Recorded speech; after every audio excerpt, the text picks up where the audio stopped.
no business being here. I have three hobbies. Hold One on for of just them a is second, or do we drinking, need to go live? one of them is worrying, and the other one I should take the fifth on. It's Slide. causing trouble. Okay. I've done enough. Recording in progress. Okay, hey, good evening, everybody. This is a work session of Greenbelt City Council. My name is Emmett Jordan. I serve as the mayor. Council, could you introduce yourselves, please? Kristen Weaver, Mayor Pro Tem. Jenny Pompey, council member. Danielle McKinney, council member. Silky Pope, council member. Okay, and let's see. Anybody got information items? I've got a couple. Mr. Samarone, do you have any? You got one? Anybody else? One. Okay.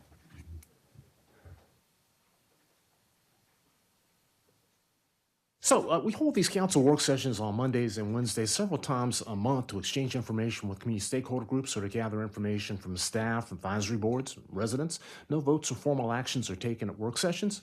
Our work sessions and meetings are always open to the public except for executive sessions as authorized by state law so that residents and others can observe council's deliberations. We do strive to provide reasonable opportunities for the public to voice opinions on matters being considered. And we'll pause periodically for public comment.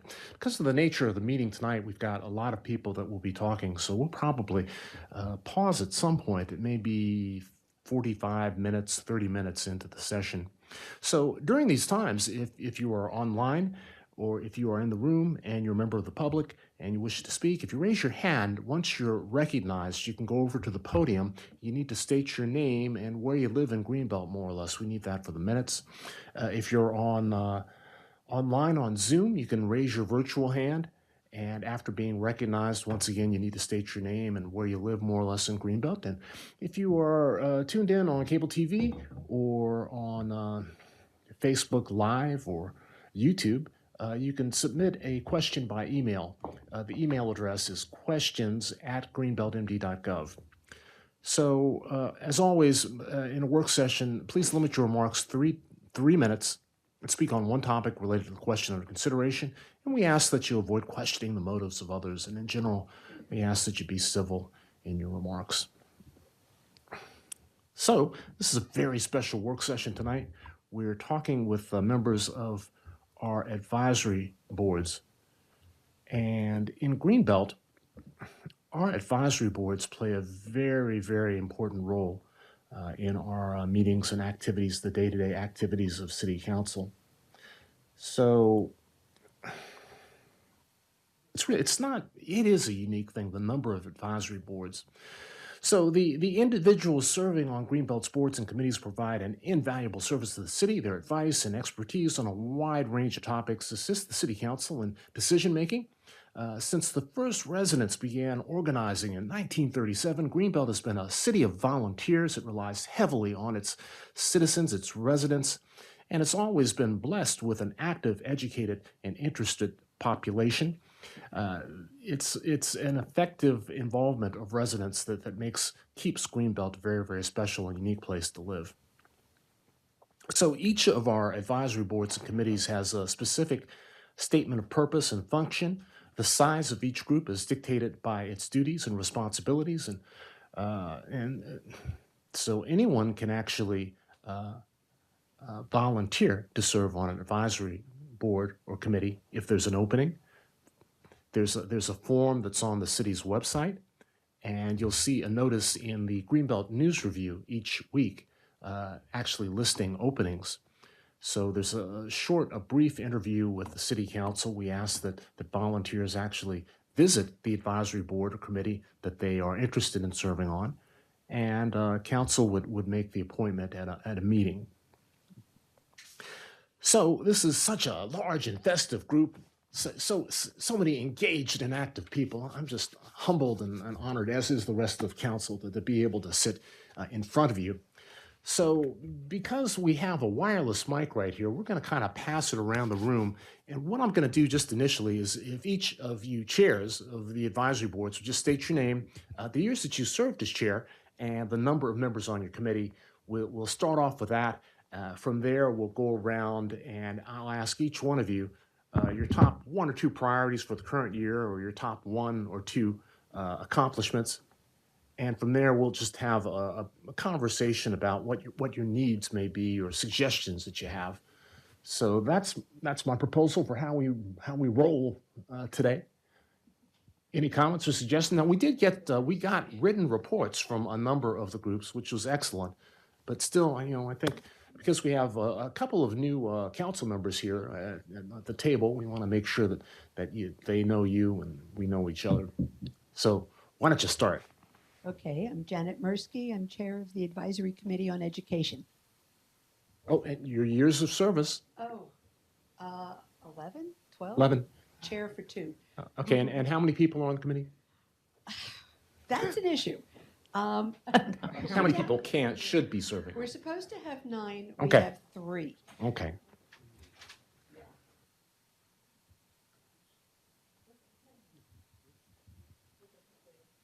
David Shapiro, Ethics Commission. I'm in my second or third term on the commission. My first as chair. Sigmund Peterson served us from the beginning and has been the recent chair, stepped down.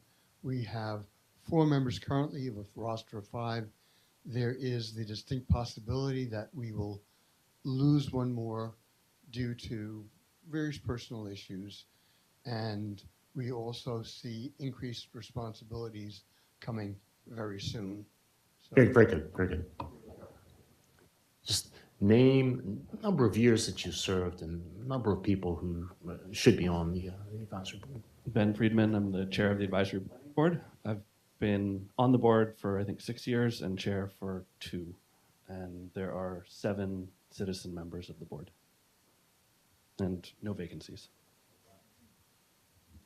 Good evening. I'm Ronald Bjorkman. I'm a stand-in for John Lippert, the chair, who's out of the area for now.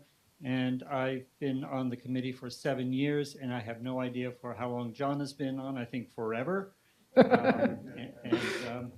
We have openings. Well, there's 11 members, but only 7 are filled at this point. So we have a vacancy for 4. Thank you. Thank you, thank you. Hi, I'm Kristen Stenson. I'm with AAB, Arts Advisory Board. I've been a member for, I think, 5 or 6 years now, and I'm standing in for Tom Lamond, who is our chair. Right now, we have, I think, 8 people on our board, and we have space for 11 people, I think. Yeah. And did I answer all the questions? Yeah, very good, very Great. good. Hi, my name's Matt Stickle. I am the vice chair of PRAB. Our chair, Jake Chestnut, couldn't be here this evening. I've been vice chair just for this year, but on the board for 3 years now, and Jake has been on longer. We have 2 vacancies, so 7 serving, but 2 vacancies out of our allotment of 9. Good evening. I'm Peggy Higgins, and I'm chair of the Public Safety Advisory Committee. I'll be on the committee 4 years this coming December, and I've been chair for 2 years.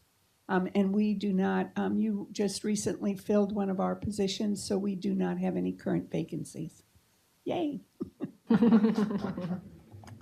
I'm Dr. Lois Rosado. It's a pleasure seeing all of you, but we are not an advisory board, so I don't even know why I am here. I represent the Greenbelt Reparations Commission, which was an elected body. And at the moment, we have 20 people, and we are looking to have an Amerindian advisor because we are supposed to be looking at harms that were done to African Americans and Amerindians. And we don't have any Amerindians on the board. So that's kind of strange. But we have 20 people at the moment.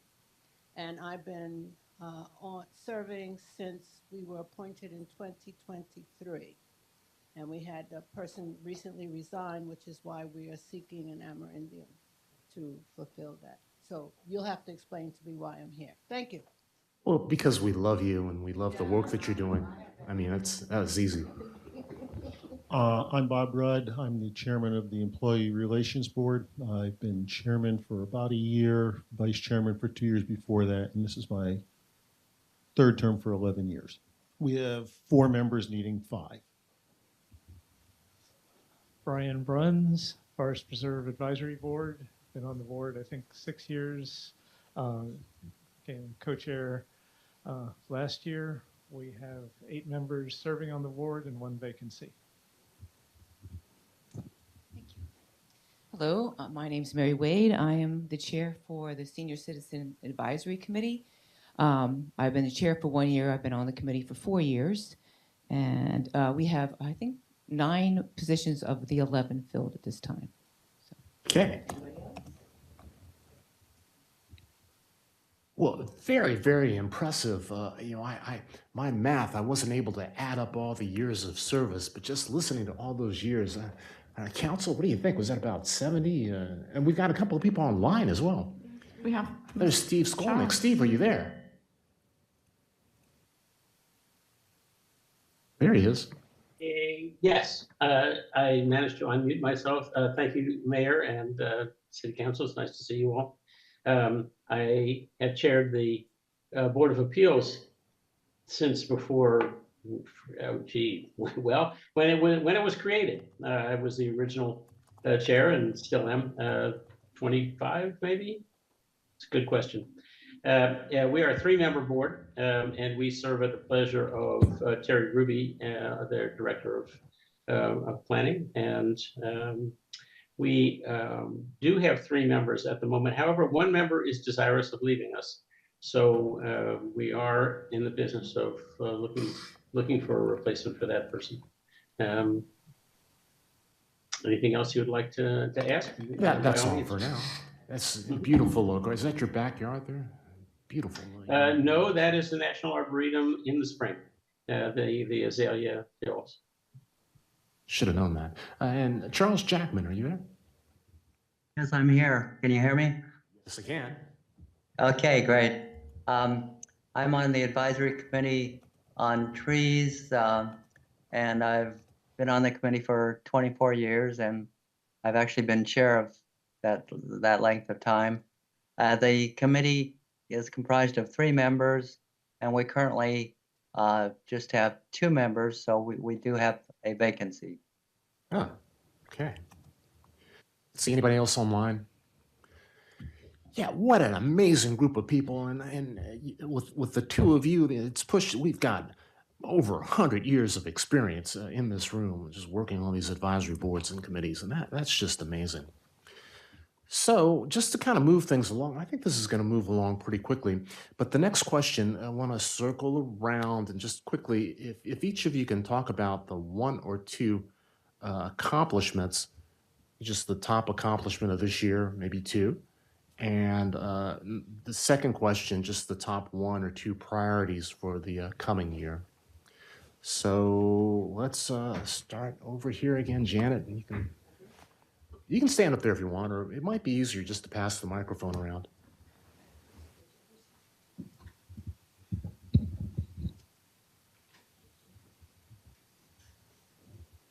Okay, when I was here a year ago, we had an issue with membership. At that point, we had 4. We've now lost 1, so we're down to 3. It was suggested that we put an article in the News Review, which we did twice, and we still don't have any new members.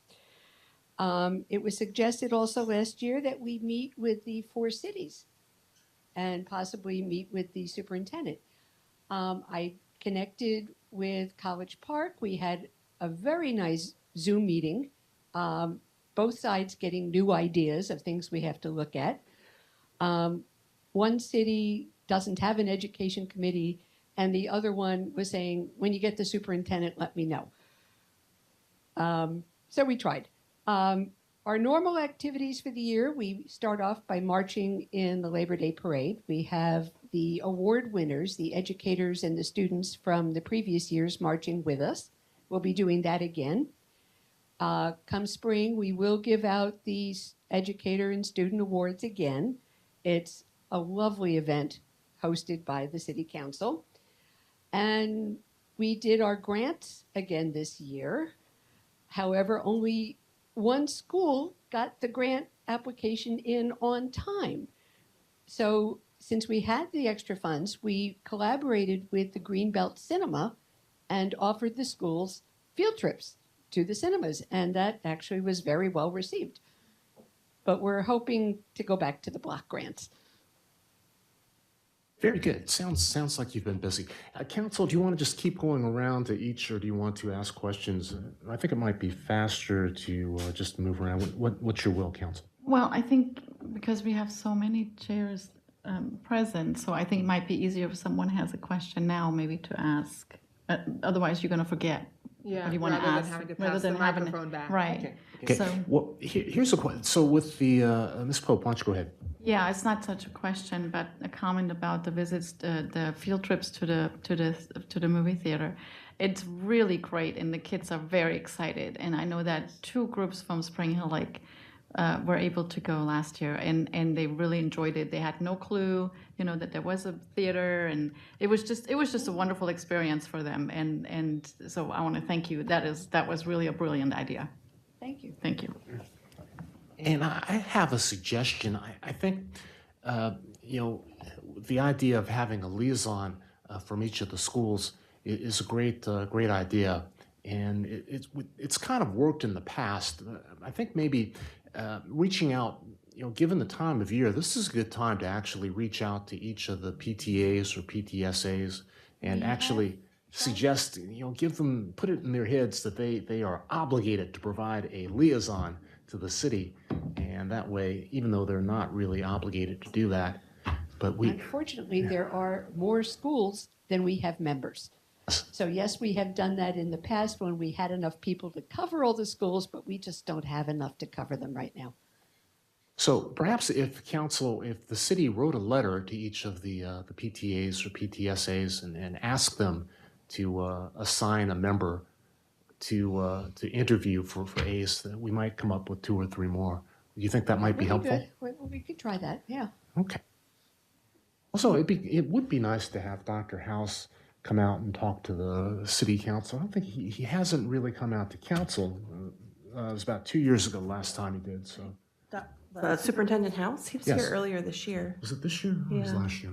We'll see if we can have him back again. Yeah. Other questions? Yeah, please go ahead. Sure. I was just, pardon me, thinking about how you didn't get but 1 application this year, and how you could possibly make the applications more accessible, since when you did offer the field trips, those were well received. So I wonder if you could do more work for these poor overworked educators and have more of a pre-planned grant or something that was a little bit easier for Well, them. we thought of that. The issue we had was the previous principals all said they wanted it early in the year so that it could be applied during the year. We had a whole bunch of new principals. And I think it took some of them by surprise. But now that they know about it, they know what they need to do, it should go better this year. And then I had a quick question, and this I guess goes for all the boards. Does serving on a board, can that count as student service learning hours? The time spent on the board, could that be a selling point? For a young person? Yeah, definitely. For someone in high yeah. school? Yeah. So that could be something we can add in the letter to schools if they're appointing someone from the SGA or something. Yeah. Yes, that's possible, yeah. Yeah. The only problem with that is if you get an 18-year-old, they're gone after a year. But it engages the students and it engages the community, and even if it's 1 year, that's 1 year. We did partner at one point with the youth committee. Yes. But I'm not sure what's going on with them at this point. Well, and I think we don't have anybody representing the Youth Advisory Committee here, and I think it's because we don't have very members of that. So I wonder if that's a way, if maybe as part of this, trying to recruit youth members for the Youth Advisory Committee from the student governments, that seems like a great idea. That might be a better fit than than ACE. But we clearly need to get you some more members. Yes. The Eleanor Roosevelt High School PTSA, we have a table at back to school night recruiting members of the PTSA, and I'm guessing that the other schools PTAs also have tables on open house to recruit members, and maybe we could also ask them to have ACE brochures there, because I mean both of those schools are the middle school and the high school, not everyone who goes there lives in Greenbelt, but most of the kids do, which means their parents do. So it could just be a place to have brochures and reach new people. That could actually be good for the youth committee too. Danielle, maybe we could talk about that later. But that's just might be another way to reach people that normally we're not reaching. So I can talk to you about the Roosevelt open house when we have that, because I'm the vice president of that PTSA. So we can talk about how to do that at ours and maybe connect with the other. I know that the Greenbelt Middle School has an active PTA and that the Greenbelt Elementary School does. Spring Hill Lake does not, to my knowledge. And I'm not sure about Magnolia. They do. They do. So, yeah. Okay, and of course, speaking of tables, just for all the advisory boards, there's an information day coming up during the Greenbelt Labor Day Festival. So I think the city may or may not have a table there, but we should definitely get some information out for that. Yes. Council member, please.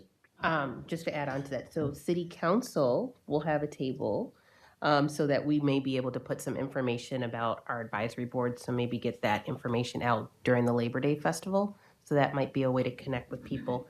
My second question was, I think maybe a lot of people might be more inclined to serve if there's like a particular issue that you're really focused on, because I know that you guys are working on an incredible amount, and I truly appreciate the things that you do.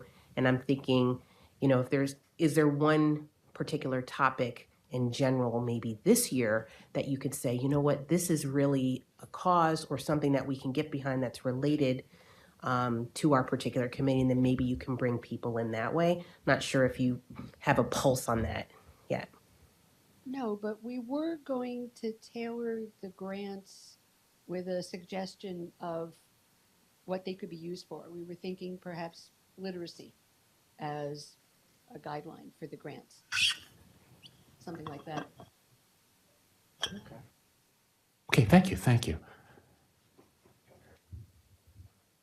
Oh, I'm sorry. This is more of a general thought that's not necessarily specific, but thinking about all of the committees that we have vacancies. I think one thing that we maybe need to do a better job is conveying to people what is required of being on a board or committee. And I think that varies a little bit by committee. I know that, you know, for example, ACE has sort of more intensive periods when you're looking at some of the applications and things. Other committees may just, you know, have basically it's the monthly meeting or things like that. But maybe that's something that would be actually helpful as we're talking to people to have a sense of this is the time commitment from this committee. So if that's something reasonable to have, maybe the chairs just write a few sentences of what the approximate time commitment is for each of the committees, because I know it's not the same across the board, especially, I guess, mostly for those who have vacancies. Then that's something that then we can use as we're recruiting people and say, hey, you know, really, because I know, for example, for PRAB, it's really just, there's not usually a lot of extra stuff. It's usually like one hour-ish meeting a month, maybe, you know, and a little bit of time to review materials ahead of time. But if we give people a better sense of what they're signing up for, they might be more willing to sign up for it. Well, yeah, and you know, I think during the interview process and asking people to actually, you know, visit with the committee, sometimes there's sometimes people apply, they talk to council, and for whatever the reason, it takes a little while for them to actually get out and visit with the committee. But that's one of the reasons why we actually added that in, so that people can actually get a sense of the conversation, the dynamics of the committee, and what the time commitment is. I'm thinking even before that. I'm thinking before they're even willing to consider, they need to know what they're going to get into. I think many people do not like to sign up for things if they don't know how much time it's going to take and how it's going to fit in with their other obligations. Yeah, please, let's continue. Go ahead. Okay, I think the biggest accomplishment that the Ethics Commission managed over this past year, besides doing our best job at due diligence and making sure that disclosures were there, is I think in response to President Pro Tem Weaver's suggestion, Siglinda spearheaded a guidance sheet for new members so they maybe not stumble in filling out the forms. We would love to update the forms, make them easier to understand while complying with what the state requires, but That looks like it's on its way. I believe we'll have a timeline by November telling us when we can tell the state we're going to be in compliance finally. The biggest thing that we could use from you folks is a sense of our boundaries. So we've been doing this checking for nonfeasance in terms of disclosure, but we've also been asked about other ethical questions, and we're not really sure where you want us to go. When we're asked about the Reparations Commission, asked about the Bariatric Plan, we could talk about them, but it would be helpful to have a little better sense of what you do and don't want us to be doing with these questions. And then we'll be happy to serve. And new members will be able to say, yeah, that's part of what President Pro Tem Lee was saying. That's part of the framework I'm walking into. Very good. Appreciate that feedback. And in the case of the Ethics Commission, sometimes there are mandates that come from the state, or if the state legislature decides to change some reporting requirements, which they actually have done in recent years, that sort of changes the requirements on what we have to have on the form, and also just some of the discussions between the Board of Elections and the Ethics Commission. I wonder, why did council in its wisdom designate an ethics commission? Dr. Rosado was saying, reparations commission, but you're also a commission. How many members do you have again? We have 4 members currently. We might lose one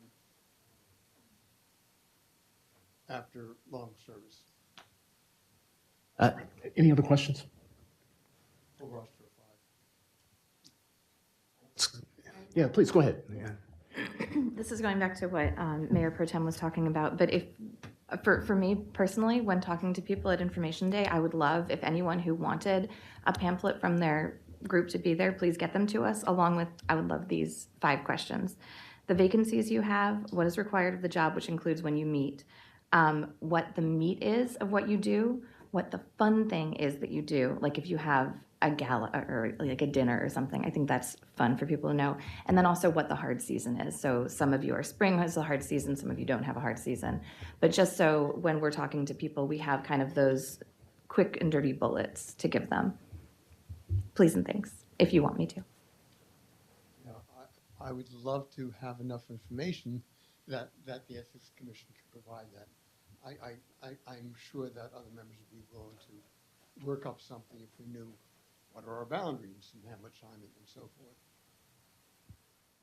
That's a good idea. I was looking at the webpage on the city's website, and there's a listing of each of the commissions, but there isn't a brief description of exactly what they do and what the time frame. It does say that typically the advisory boards and committees and commissions meet once a month, but it doesn't really go into any further detail. So, council member. Was there ever like a charter activity done for our boards and commissions? So typically when you stand up, an advisory board or any kind of convening body, sometimes there's a charter exercise that people do. Yeah. So was that ever done for the advisory boards? The answer is yes. Okay. And is it done regularly when they have new members, or? It's not redone regularly, and I didn't really see that offhand on the website, but it's in there someplace, and there is a process, and council has to take an action, as we did in creating the Reparations Commission. And we'll exercise that process when we come back to council with the recommendation to establish the Charter Review Committee. Yeah, that would be a good time, because I guess some of those things aren't in the official city charter, but there are charters for the boards and commissions, so it could be a good opportunity to review those, since I don't think it's been done. I guess that would get to some of the questions I think that Ms. Niesel is asking around, what is the intent? What is the expectation? What are some of the guidelines for each of the boards? And I'm just wondering if that is part of our larger charter review process, or it needs to be an exercise done for each of the advisory boards so that they can be able to answer some of the questions that you're also asking. I think that's good. And for council's education, I think it's either in a resolution or an ordinance. There's a formal document, and there's been a discussion about forming each one of these groups, and it has been updated from time to time. It's just I didn't find it. Take a quick look on the website. Did you look around on the website to see if you could find that That's information? not, I'm sorry, I guess that's not let me make sure I'm being clear. How does there are the governing documents, which are the formal documents. Yes. For a body or a commission to work effectively, what are their operating principles day to day? What are the goals that are driving them? How do they meet? What are they trying to achieve? So that can evolve as members come on, as they learn more things from the public, from talking to members of the community. I would think that that's something that is more of a working document versus the actual charter that was used to establish that actual board. I don't know, Ms. Pope or Mr. Roberts can refresh my memory, but it seems to me that we actually referred that question sort of back to each of the advisory boards, maybe about 4 or 5 years ago, for them to each, actually take a look and, update that information to see. Is that, Mr. Roberts, you probably remember? I don't remember it being 5 years. Was it? Not that long. Okay. I think it's been a few years, but with changing the chairs and everything, I think it kind of got lost in the shuffle. But I think we do need to take a look at it and maybe update as well, and see how we can maybe improve. Just like Ms. McKinney said, I mean, there needs to be some process and there needs to be some clarity. And I see Ms. Higgins has her hand up, but yeah, I think that would be a referral, because the first step, we would want each of the advisory boards or committees to sort of review the way that they're actually operating. And from there, council can make suggestions, but this is, these advisory boards are residents working together. So it's not entirely up to us to tell them exactly how to run their committee, whether it's a quorum or a vote or a consensus. But, Well, right, but guidelines, I think, need to be there. And I'm not saying us telling them, I'm asking if those boards did the activity so that they could say, this is how we are running. Yeah. Well, and it's. Yes, they did. And each board might run differently as well, because they have different tasks. They're Well, it looking might at be two different different things too, right? There's the charter that actually created their structure that sort of gives like the guidelines of what they're supposed to be doing. That's one thing, and that might need to be reviewed. But then there's actually, are there governing documents for how the meetings regularly run, and what are the processes that are separate from the charter? And I think those are actually two different things. But Hi, I just want to tell you that I'm sure it's true for the other committees, but for PSAC, to follow up on what Councilwoman McKinney is saying, we have a purpose, and the city clerk's office was able to give it to us. It had 5 or 6 bullets of our purpose. And in regards to how it operates in the code of conduct, it explains that each individual committee can develop their own rules, but in the absence of any additional rules, that's Robert's rules. So that structure, the council and the staff have already put that together. I know that when we get a new member, as the chair I'll meet with, I just give them, this is what the council has said our purpose is, and it's 5 or 6 bullets. That doesn't address all of the issues that you're talking about in terms of then what do you focus on or those kinds of things, but a lot of the work you all have already done. I think that's a good exercise, though, each year for, it should be on the website. yeah, I can't find it either. I couldn't. It's there someplace. There's probably in one of the mini papers we have around the building. What I have a suggestion that I think would help accomplish both what McKinney and NISO have raised, creating a form with some of the questions that NISO noted, and some of your questions of purpose, activities, meeting times, other relevant information that the advisory boards and commissions would like to see us publish on the websites, and maybe a booklet. And that could be the beginning of not a directory, but having more detailed information about the purpose, activities and duties, and any other information that the advisory boards and commissions want to share. Would that work? It's a good idea, yeah. It's, yes, please. Just mentioned, it seems that there's a possibility that the duties of the advisory boards and commissions may evolve and be evolving, and we need to be able to handle that. And sometimes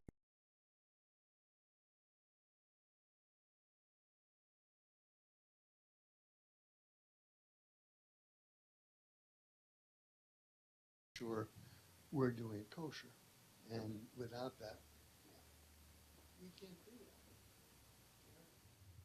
So to build on that, I think that if there are activities that the advisory boards and commissions have evolved or need to evolve to, then a recommendation should come back to council, adjusting, making a modification to the ordinance that established that advisory board or commission. As we're planning to do with the Ethics Commission, there are going to be changes to the public ethics ordinance that will come as a recommendation from the commission to council to adopt, and that's to bring us to compliance with Maryland state ethics law. Yeah, so I think we should make a formal referral that each of the advisory board chairs should look back at the documents and the founding resolution or ordinance or operating principles that you've developed and update them each year, just because there are new people that come on, and it's just something that's important to do. Yeah, please. Just a point of information for the Forest Preserve Advisory Board, I just looked, and our purpose is on There. the city website. Yes. So that gives a reference. And then substantively, because we spent years working on the stewardship guidelines for the Forest Preserve, that meant there was a whole lot of discussion about what was relevant and what did we want to talk about and so on. Okay, let's keep moving around. Ben, would you like to go next? Okay, so for advisory planning boards, I guess in the last year, we've done several project reviews of different varying sorts. We had a sign standard departure for the Honda, so they could put up another wayfinding sign. We worked with the planning department to align the bike ped plan with the ARPA funding and projects that were going to be implemented by the city. Review of the Buddy Attic master plan, and the review of the municipal building, I think, are the most notable sort of activities, I would say. In terms of the issues or the Yeah, do you have anything on the horizon that you're thinking about taking I on? think so. We are obviously the Buddy Attic master plan's coming back around, so we're going to be doing more review of that. I gather there's some movement on Beltway Plaza. Unfortunately, I think we're going to have a conflict and not be able to join the council work session on that. And also the traffic studies for Ridge, Lakeside, Green Hills, and Lassner, I think. So we'll get the results of that from the planning department and review, and probably have a public, some sort of public discussion, review, presentation for comment on those traffic studies, looking at speeding and looking at ways to improve or reduce speed and improve pedestrian safety on those roads. Thank you so much. Yeah. In terms of some issues, though, I think that I wanted to raise, one was, and we've had this discussion within the board in terms of getting a quorum. We do have a few members who travel a lot. One member who works and his schedule just doesn't coincide with being able to attend meetings. And so we are often challenged to get a quorum. We've discussed whether or not we should increase the number of members, but I don't know that that would necessarily change anything because those new members could also just not show up. So we haven't had that issue as recently, but it is an ongoing sort of discussion and issue that I wanted to make sure council was aware of. The other issue that we have or concern or question I have for council is related to specifically Royal Farms. So we went through a process of negotiation and discussion with Royal Farms back when that was all under review, and elicited a number of concessions from them that were all predicated on council's consent. Unfortunately, and several of the members are not on council anymore, but unfortunately consent was withheld when I went to the county. And it was pretty obvious that the project was going to be approved by county. And so we lost the opportunity to get all of those concessions from the developer. And so we've seen things like they are only installing infrastructure for electric vehicles, but not actual chargers yet. Other things related to the construction of the second building, we wanted them to hold off on that, and they have, as far as I can tell, put in all of the infrastructure for that, and are just looking for a developer to come in, I think, to do it. Other things with the historical markers, et cetera, that they, I think in the construction process there were some issues with the historical markers that they didn't take good care.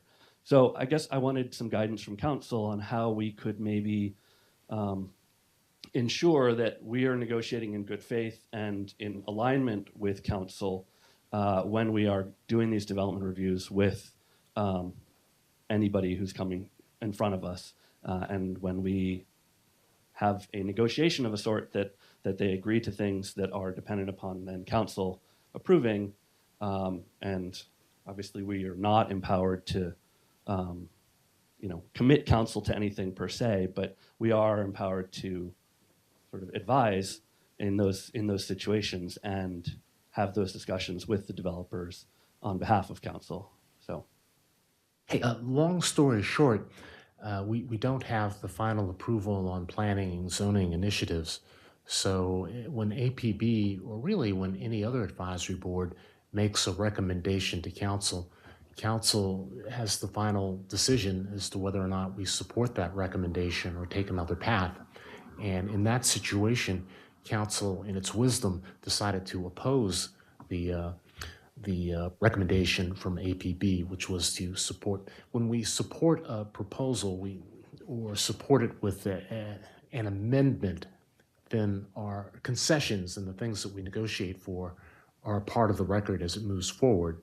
But by opposing that initiative, opposing the approval of the Royal Farm, we forfeited the ability to enforce the concessions that we gave. So, 100%.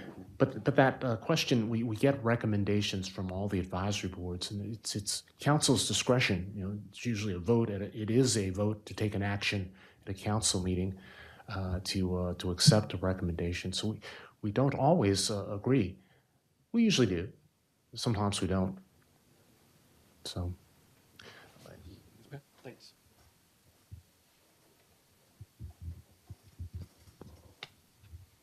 Hi.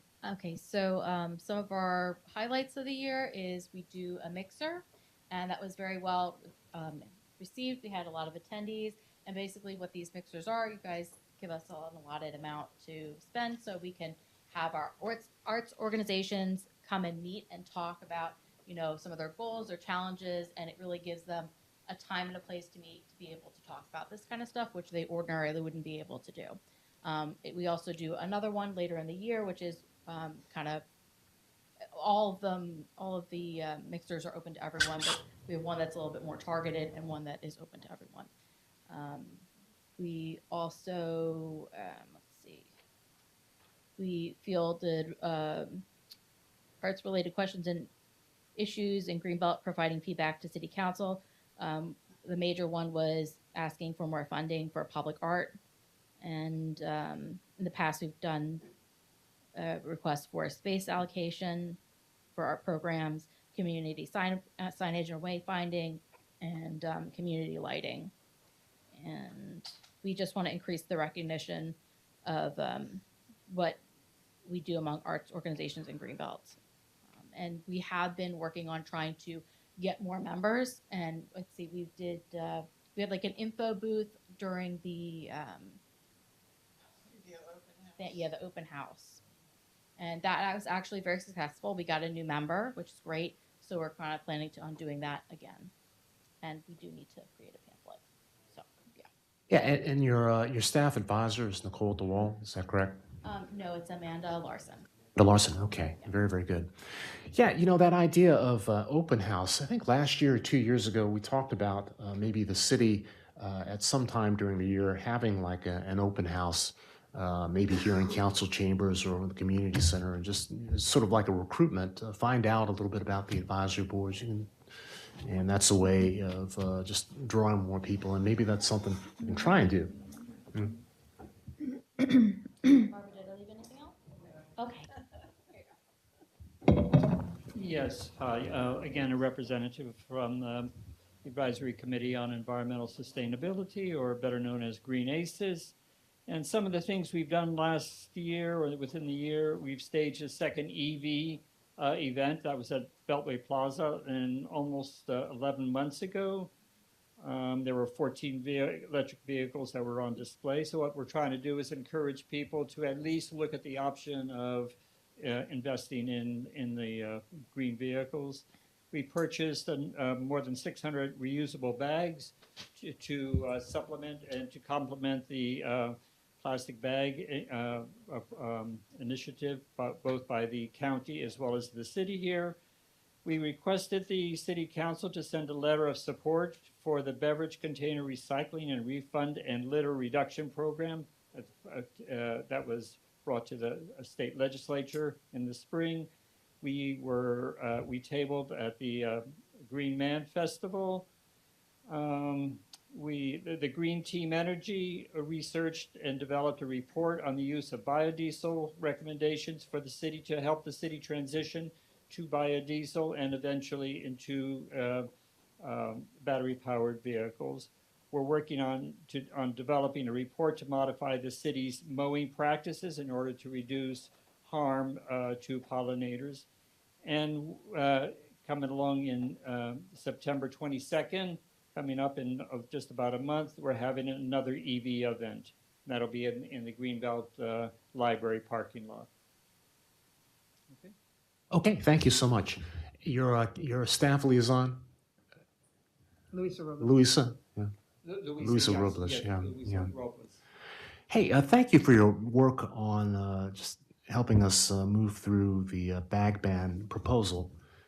Council was talking a little bit about legislative priorities for this year, and one of the ideas that was brought up was the idea of advocating to sunset the exemption that restaurants have in using the plastic bags. The bag ban seems to be going so well.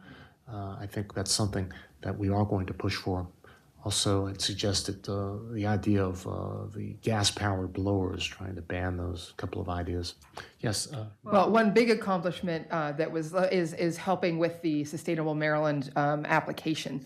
Because I know, Luisa and staff do a lot of that, but John Lippert, especially from Green Aces, spends a lot of time collating all the evidence that's required for that, and that's something that I think we prize in our city, and we don't get those things if we don't fill out the right application. So that's something I would add to the list of accomplishments.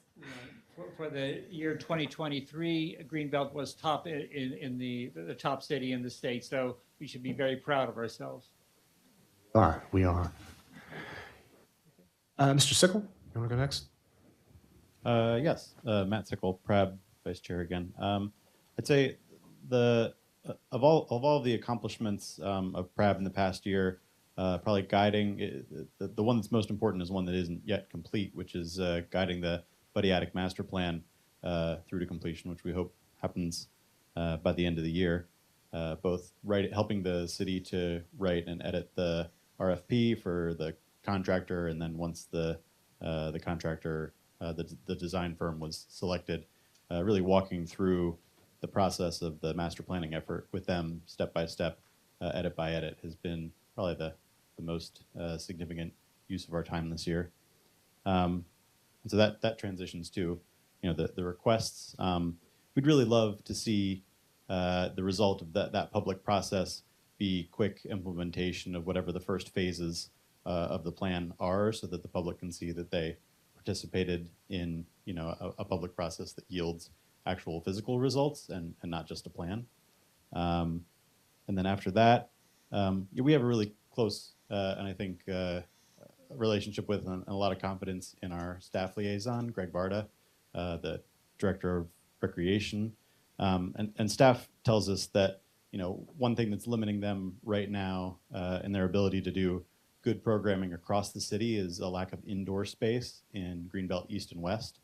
So we'd like to see, greater investment, particularly at Spring Hill Lake, and believe that there could be some overlapping use that Greenbelt Cares and the police department would get out of increased space at Spring Hill Lake. And then finally, we need eyes in the parks, particularly Schramm Hills.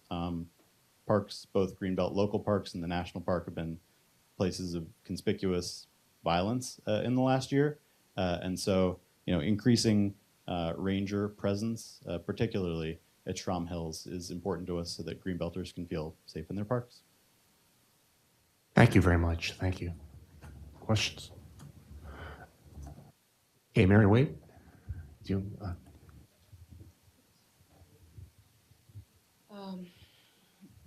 Let's see. So this the Senior Citizens Advisory Committee accomplishments from last year. Actually, every year we have a forum in September, and then on Greenbelt weekend we have a Not for Seniors Only, and the three recommendations that we had for the open forum was that the many people mentioned vehicular safety on Ridge Road at the drop-off and pickup of students from the elementary school, as well as around the other schools in Greenbelt. That was one of our recommendations. The second one was that while many people were happy about the number 11, going from 0 to 11 pickleball courts over the course of a year. They still needed more, and they were thinking about perhaps starting a league or competitions or whatever, and also accessing indoor pickleball or indoor courts for pickleball during the summer, while we're having the summer camps are going on. Okay, so the seniors can use the indoor courts. And the third thing that is also that affordable and accessible senior housing in Greenbelt. I understand something is being developed, but the committee itself would like to be a part of that process of coming up with that. Let's see. So the other accomplishment for the year is the Not for Seniors Only. This year we had the topic of navigating the complexities of aging. It was very well attended. We didn't have enough chairs standing around the sides. Let's see.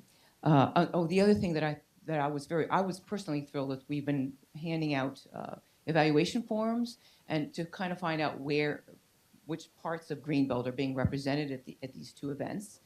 And this was, we saw a 50% increase in the numbers of people coming from Greenbelt East. And so that was second to the Greenbelt Center. Greenbelt West is still the least number. Okay.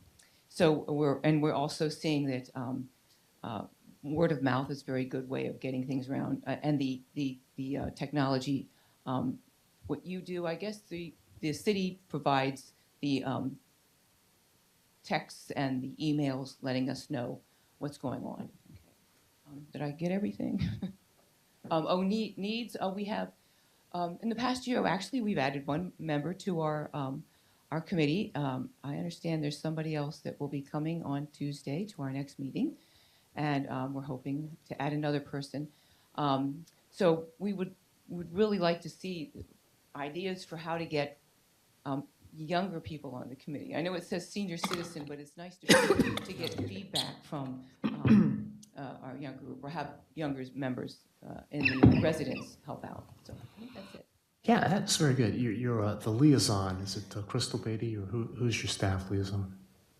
Ann Udemans. Oh, yeah, Ann Udemans. Yes, yeah. So you've brought up a few issues. One with the senior housing piece.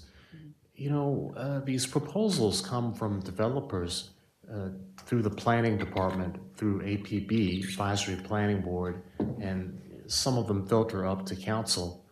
And the initiative that you were talking about, maybe that development that's on Greenbelt Road and the old nursing home site. And we've approved or looked at plans for that site on at least 5 or 6 different occasions. But the environment, the financial environment, interest rates and whatnot, right now you see that many new developments popping up in Greenbelt for whatever reason. So whenever we do, when a proposal bubbles up, it goes through APB first, and then it comes to council. So there's always, we always make sure that there's plenty of time for public engagement. The other thing that I just wanted to mention quickly, you talked about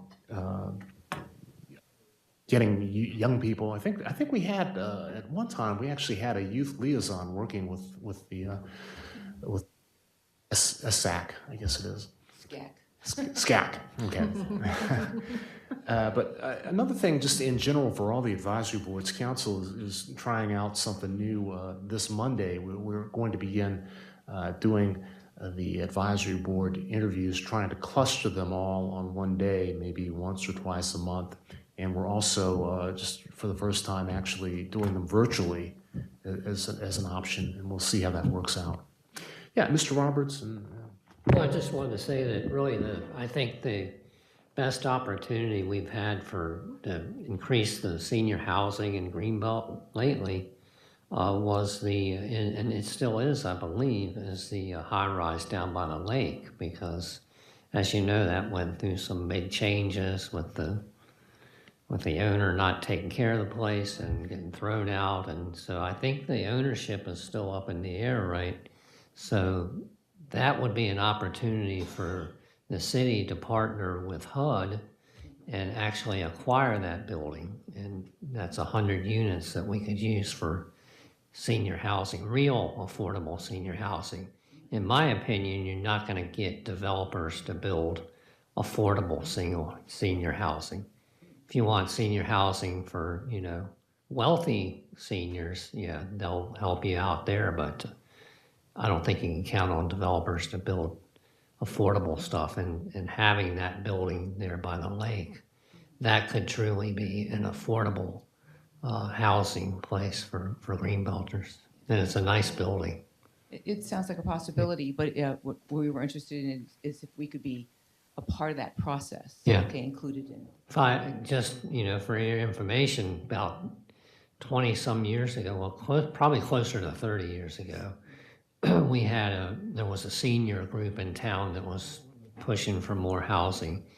And we had an opportunity to buy that building for $5 million, which would have been a very low price for a building that size. And I think it recently sold for 40 million or something like that.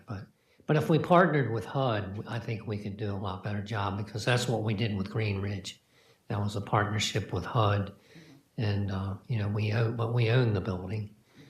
So I think that's that's still a good opportunity out there.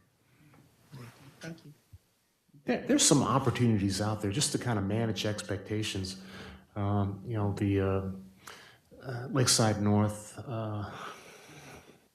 Let me just say that the topic of senior housing is something that is on the minds of many people throughout the region. And what I've seen in other jurisdictions, other parts of the country, is quite often churches have access to land and resources. So they often partner with cities or with community development corporations to work with HUD to come up with options. But anything that we do in Greenbelt, ideas come up, they go through APB, they come to council. There's a very formal process.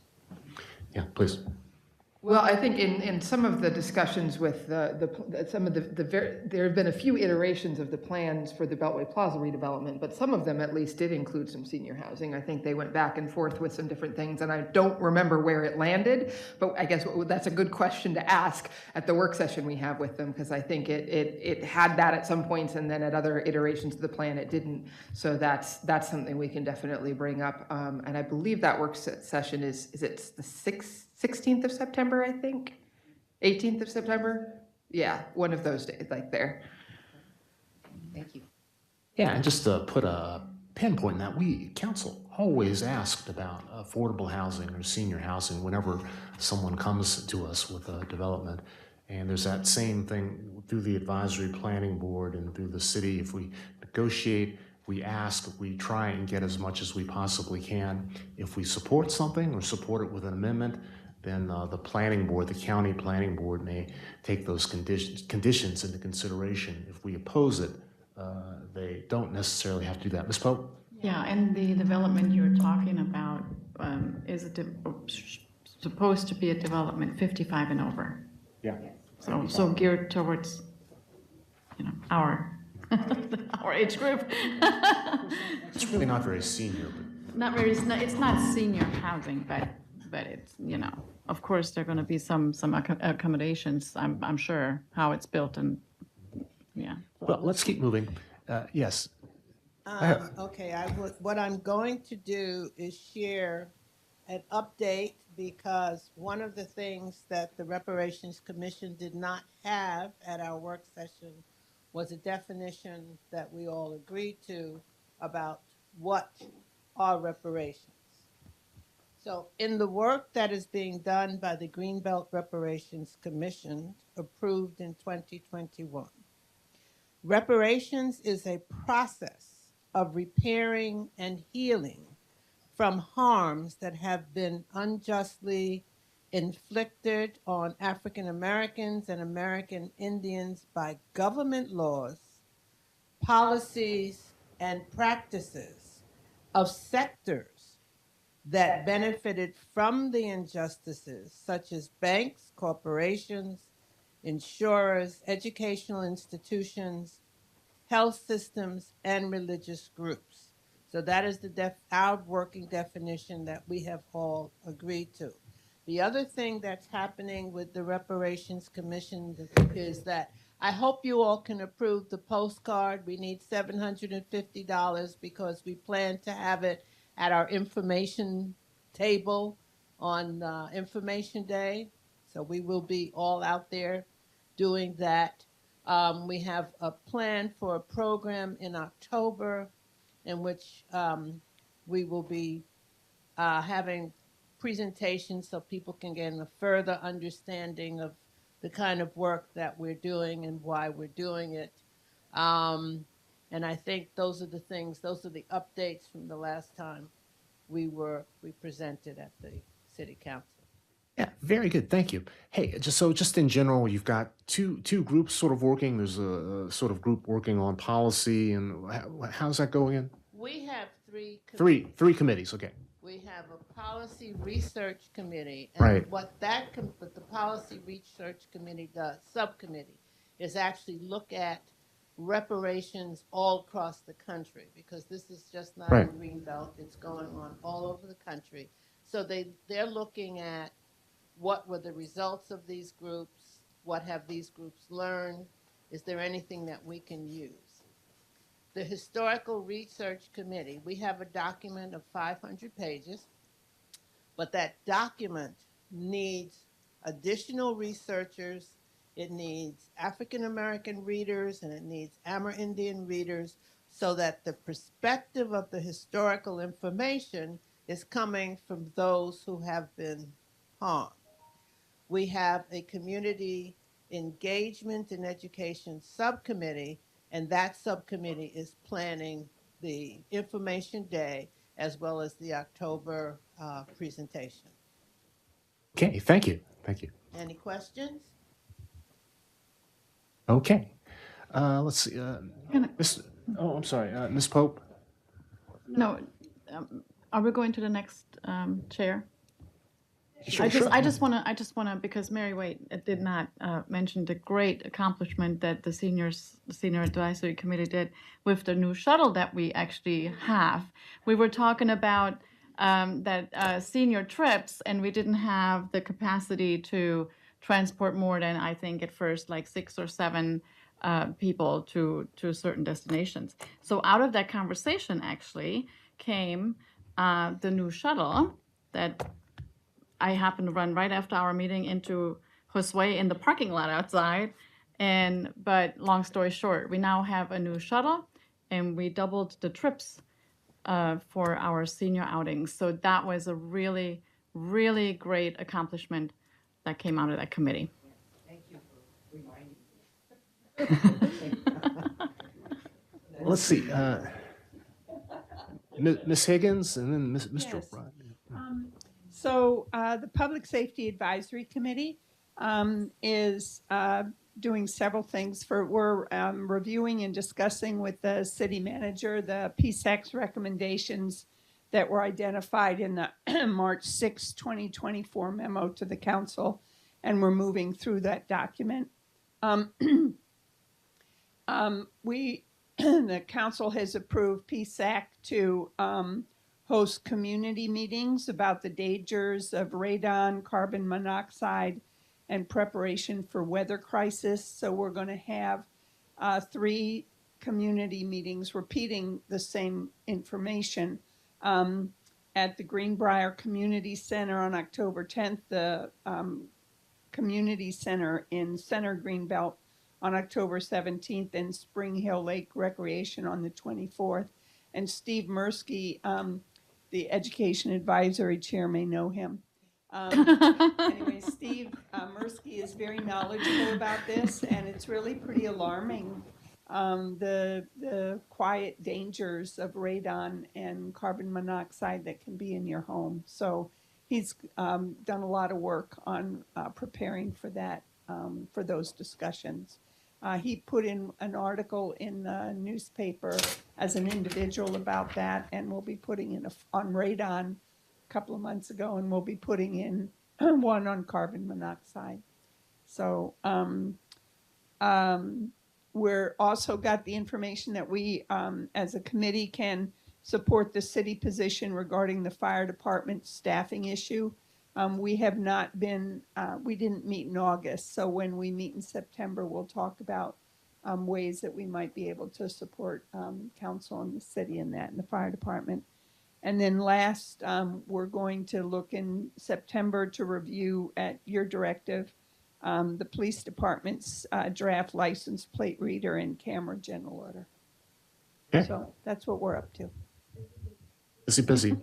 Yeah. Let's see. Let's go over Our here. needs are fine, and we really do want to say, and I'm sure the other committees as well, that staff support is really greatly appreciated. Thank you for that. Let's see. Bob Rudd, how you doing? Good. Employee Relations Board, our priorities are fairly straightforward.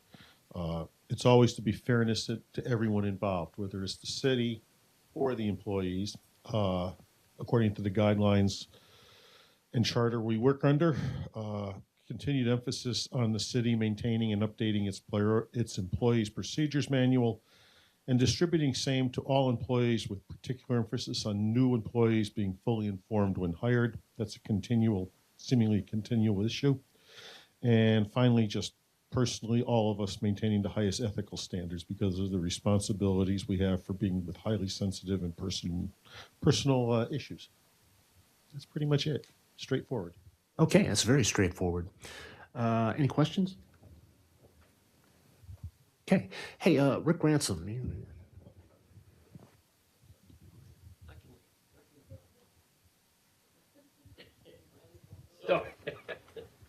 Hi, I'm Rick Ransom. I'm the current chair of the Community Relations Advisory Board.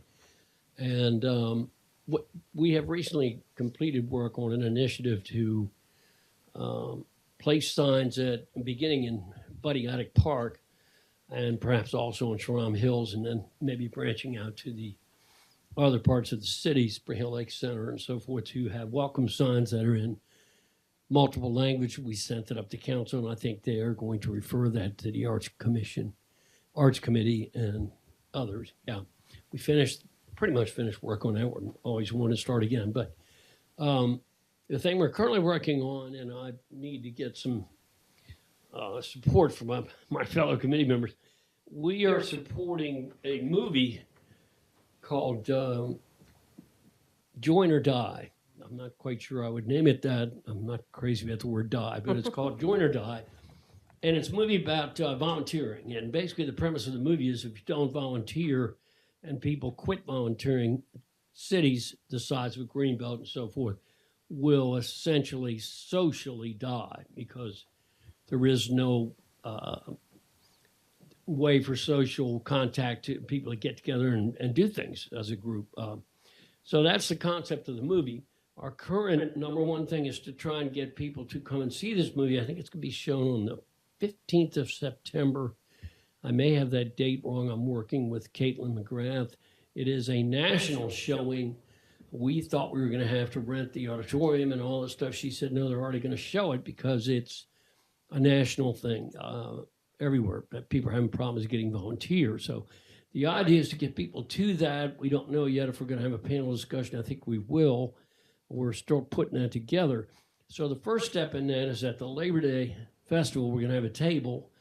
And I'm certainly willing to work in the morning. I can't do it all afternoon because I'm actually participating in Labor Day. But and we need some volunteers from some of the other boards to come down and sit at the table. And two purposes. The main purpose this year is to get people just to come to this movie and perhaps sign up at that point for different opportunities. We would have a list of all the things you can volunteer, opportunities with phone numbers and so forth, and also maybe a package for applying for one of the advisory boards. We can do that at the Labor Day Festival, of course, but that's a secondary thing. The main thing is to get people to come to this movie and maybe encourage them to join. And I think a part of the problem with getting younger people is the communication to them and how important it is, and that it's not, you don't have to be some overly qualified, educated, wonderful person to be on one of these boards. Not that they're not staffed by that. Everybody I've ever met on is tremendously qualified, but most people aren't qualified when they start, but by the time they finish, they've gotten some qualification. And that's the whole point, to get young people to say it's not a big, it is a big deal, but it's not, getting into it is not really that big of a deal. I think my experience has been that if you say, okay, we're going to clean the lake up on Saturday the 28th or whatever, young people will show up, many. If you say, okay, we're going to do this every month, can you sign up? Not so much. And I don't, people like to say, well, they're not willing to volunteer. I don't think that's it at all. I think it's a different generation. And when we were coming along, we had a job, most of us, that was 9 to 5. Sure, we worked occasionally on the weekend or maybe some overtime, but we knew we could volunteer Thursday night at 7 o'clock to go to a meeting because pretty much we were going to be free. They don't know that. Many of them work 2 and 3 jobs, and they never know their schedule until the week before they work. So I think it's more an idea of availability than it is of them not willing. I think they're very willing in some cases, but they can't ever commit to say, yeah, I'll do that. I'll be there every month, So I think we have to start a process of how do we work around this and get them going. So that's where we're at with this particular thing. Other big concerns, just like it is, I'm sure, with all the committees, we are currently at 6 members. We still have Reverend Ray with us. We have great people still on the board, people coming in. We have a new member, Nathan. He's been wonderful. But we still need to, you can't get a quorum if you have 6 and 2 are absent, you're stuck. You're kind of out. So we really need more people on the board. And one of the reasons we need it is, sorry to say, after this initiative with the film, I myself am leaving CRAB. I think it's time for CRAB to have newer voices, different voices. I've been doing this a long time. I don't want it to get to be Rick says it. It's got to be what the board says. And it always has been, I think, but it's just time. It's time for me to do that. So Dan Hanlon left, and you have some regular men, Jamie. Yeah. Jamie left because she had a transfer in a job, and then when she came back, her daughter is a world-class gymnast, as you saw in the news review. So she is not going to be available anytime. She's a wonderful, wonderful leader, but she's not going to be available anytime soon. So we really are going to need some help on CRAB. So just to let, I'm sure the other boards have the same complaint. But any of you, I'll leave a couple cards on here with my number. if you want to write it down, it's rick.ransom@verizon.net. If you think you can come down to Information Day and maybe serve an hour, please come down. You don't have to, it's nothing to prepare. We're just going to have some list of people to sign up and really a big to-do about the movie. You know, and if they want to sign up for something right there, great. But that's not really what we expect. We expect to be able to talk to them and say, hey, why don't you go to the movie, learn more about it, and then we'll talk to you. That's what we're hoping to do. So that's it for Crab right now. Yeah, Rick, you brought up some really good points there. And I think you're on point. The idea of just maybe it's a generational thing, or just not having as much flexibility. So the one-off volunteering, where you just commit to one thing, seems to work really well with bringing out. Sometimes with community groups, when we get volunteers to come in and do things, sometimes it's easier for a one-time thing than often. Now we've been talking about the movie for a while, and I understand it's a great movie. So September the 15th, and we should definitely, get some information out there, do some tabling about signing up, and maybe we need to get something on the website so that people, if we have a laptop down there, people can just sign up. Because you look at the news review, you got to go online, you download the application, you fill it out, you either scan it or you drop it in the mail. That's a lot of steps. So I mean, it's really not that much, but I think that we'll try to push. Just put in for something and get interviewed, see what's up. And if you don't like it, you're not committed. Right on. But still, if you think you might enter an interest, put it in. I think the other part of the new generation is more so than our generation. They really wonder why anybody would, are they qualified? Who wants to know my opinion? What difference can I make? And they don't, have not had the experience to see that you can make a tremendous difference in volunteering. Sorry. The film, I don't know yet. I'm still working out the calendar. If she's going to do afternoon. It is, I think it's a Sunday. So, yeah, and I'm not sure if she's going to do even afternoon or night or both. I don't know. I'm working with Melissa Ehrenreich as well. Oh, yeah, She's the one that's been pushing. She brought it to us, and she's the one that's kind of been pushing this wonderful person to volunteer, and good person to work with. So we've been trying to get this going. So. That's great. We got to get her on one of these advisory boards. No, it's like she should maybe be on Crab. I don't know. But what I was going to suggest is that maybe you could ask Caitlin if at the movie we could maybe have a table there where we could have information about all of the advisory groups, since not all of the groups, but it seems like most of the groups have a vacancy or two, so that people could maybe take some information, and maybe we could even have like a list where people could sign up with their email address if they're like, I'm interested in something, but I don't know what, and we could follow up with them, send them an application, just because hopefully they're going to watch this movie and be like super motivated to be more involved in the community. But I know that we had a table there when ACE did a teacher event there, and they let us just have a table there to give out information and stuff. So I'm sure that they would do that. And it would give advisory board members maybe a chance to possibly get up and speak before the movie or after the movie too, to talk about your committee a little bit. I don't know. I bet she'd be open to that. Yeah, just to, Yeah. Hey, the other issue that you brought up that applies to pretty much all the advisory committees is this idea of a quorum. And we were having discussions about that maybe 3 or 4 years ago, about maybe lowering the quorum or just finding a different way of approaching that. Now, you need a quorum on some of the committees that have a formal process. You definitely need a quorum, like on the Ethics Commission or the Employee Relations Commission. But with the other committees, unless you are voting to take some action, you don't necessarily have to have a quorum to talk about something. Correct. And we try to work within that. If we don't have a quorum, we still try to do something. Right. Not voting on the minutes. Yeah, you would. Could you jump up and speak at the microphone, please? I was wondering if council would be interested in changing their format in terms of how to apply to join one of our boards, because if we're putting out these pamphlets, like that's like a spur of the moment kind of thing. But if we have like a QR code on the back and somebody could just go and say, hey, I want to just fill out this form really quick because I'm interested, that's like a really quick, fast way to engage and to like be able to follow up with somebody, as opposed to like saying, oh, you have to go to the website, you have to click on this link, and then you have to fill out this whole thing. Like, let's make it a little bit faster and a little bit quicker for people to engage. Yeah, that's a good suggestion. We can easily do a QR code that would take you back to a form or to the website. And maybe at some point we could do a little business card or something with the QR code to hand to people. We'll work on that. That's a good idea. Yeah, Brian.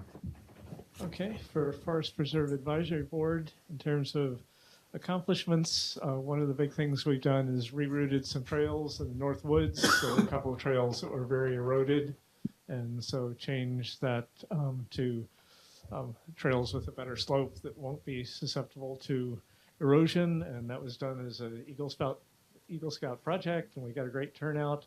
And because we had the Master Trails Plan approved, we had a bunch of people, so we could actually go and do some extra work because we already had the framework for how to do that. So we did some work over closer to Goddard, further up on Goddard Branch. We also followed up on what council had approved for controlling invasive species, and a couple months ago had people went south of the athletic field in Hamilton Woods and took out a bunch of bush honeysuckle, which again, we got good turnout for that. In terms of priorities that we're working on, the Master Trails Plan talked about the possibility of putting a trail in the Sunrise Tract, kind of over by the dog park and such, and we're looking into that. And my co-chair, Thomas Doggett, is organizing things, and we'll probably have a publicly announced field visit to take a look at that for anybody who's interested. And we're also working on ideas about some signage for the Northwoods entrance in the Forest Reserve there, maps and information about ticks and safety and rules and so on and such. Thinking about how to do that and had a good discussion, including what was named the head of the ranger group, gave us some good ideas when he came and met with us. National Forest. Certainly sounds like they're doing some good things, and we support From the city ranger? Patrick Mullen. Yeah, thank you. Yeah. Good. And if this is the time to talk about needs, again, if we do come through with recommendations for trails and signage, and if you all approve them, those would need support from staff and budget and all that good stuff. We're also, it took a while, but we're happy to hear that the plan for dealing with shading around the community garden borders, for a while it seemed not much was happening, but we've heard recently that the City Public Works has been talking with the Garden Club, which also has some new leadership, so we hope things will go through with that, and we certainly hope that you all would support that in terms of whatever resources may be needed for it.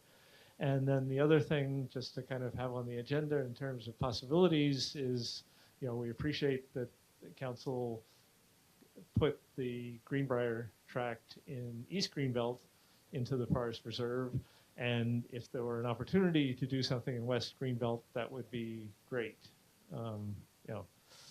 Depending on what may come along, or technically it may be Central Greenbelt, but next to the courthouse, the Motiva people apparently have been talking with the planning department about possibly donating some land that's, it's already covered by easement, so it can't be developed, and could also add to the reserve. So those are things we're doing.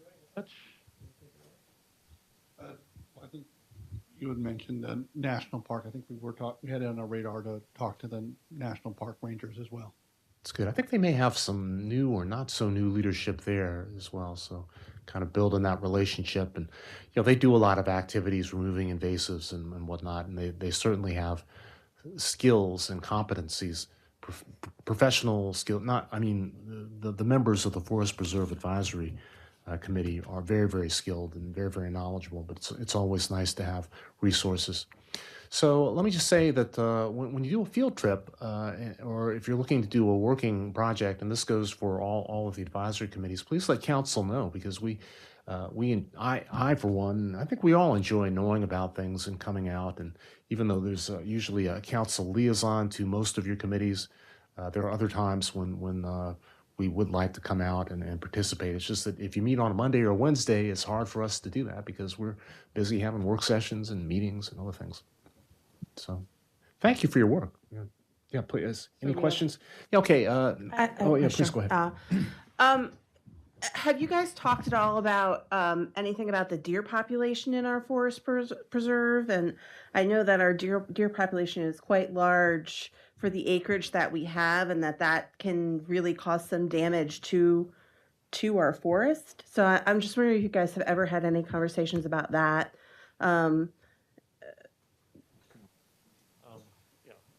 The other hat, I'm also part of the GHI Woodlands Committee, and we've talked about it there. Forest Preserve, we haven't talked about it that much, and so we can take it back as something to consider. We did support some research to look at building several small exposures and to see what kind of difference those could make in terms of vegetation that would grow up when it was safer from deer. And yeah, there are definitely reasons to be concerned about our forests may not replace themselves. Exactly. We have a large, I don't know exactly what our population of deer is per square mile, but there's just really a lot of deer here in Greenbelt. And that's a concern of mine when I go through our forest reserve and I see that we don't have as many teenager trees and I just worry that we're not going to be, like you said, I want there to be a forest preserve in like 15, 20 years, and I worry about that tree replacement. Okay. Hey, let's pivot to the participants who are on Zoom. We've got Mr. Jackman. Are you there? Yes, I'm here. Okay. You want to give us a real quick update? A project that you're focused on now, or something over the past year? I know that a big deal for us always is the Arbor Day celebration, and this year it was held on Saturday, April the 13th, at in the South Cove area of the Buddy Attic Park, which is near the Charlestown North Apartments, which were discussed earlier, as well as Lake Crest Drive.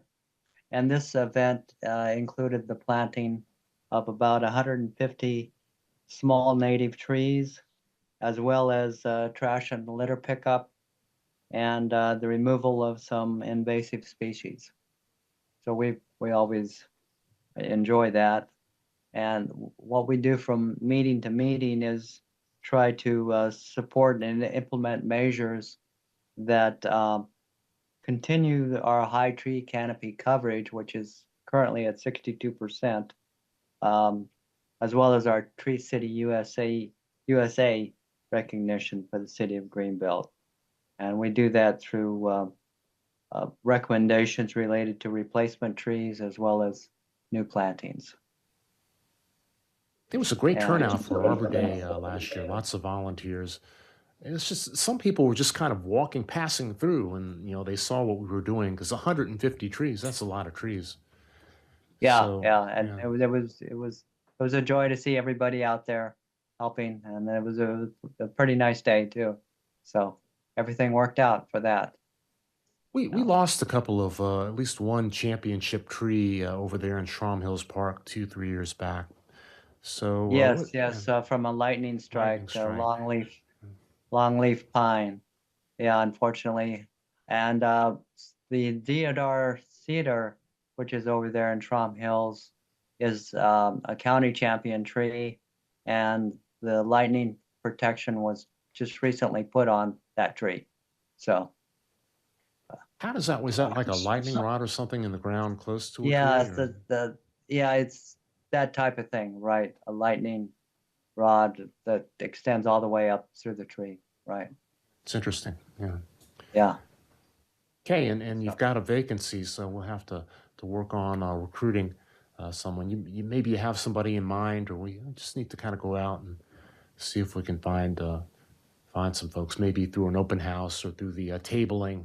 So recruitment is an issue that all the advisory boards seem to share. Even the Board of Appeals occasionally has a vacancy. Doesn't happen very often. Anything else you want to share, Charles?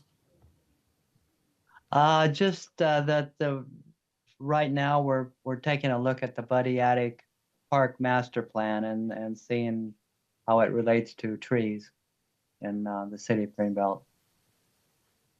Very good. Thank you for your good work. Steve Skolnick, are you there? I am. I'm happy to be with you. Yeah, And happy to have happy to hear what all these other committees are doing. The Board of Appeals, as most of you know, and some may not, is unique in the city of Greenbelt. None of the other boards are like us in that we were created when the city was granted extremely limited authority by the county to deal with couple zoning type situations. And as a part of that law that the county passed, they required the city to have an appeals process, and that created the Board of Appeals. So there are three of us, and we frankly do almost nothing because our staff liaison, Terry Ribb, Director of Planning, as you all know, is wonderful. She clearly is the best of any staff liaison, bar none. And so we have almost nothing to do because there are very, very few appeals to to cases and decisions that that come out of her office. So that's great. I mean, the kinds of things that we do have to deal with are yard setbacks. When the single family homes were built in Greenbelt East, a lot of those lots are tiny and odd shaped.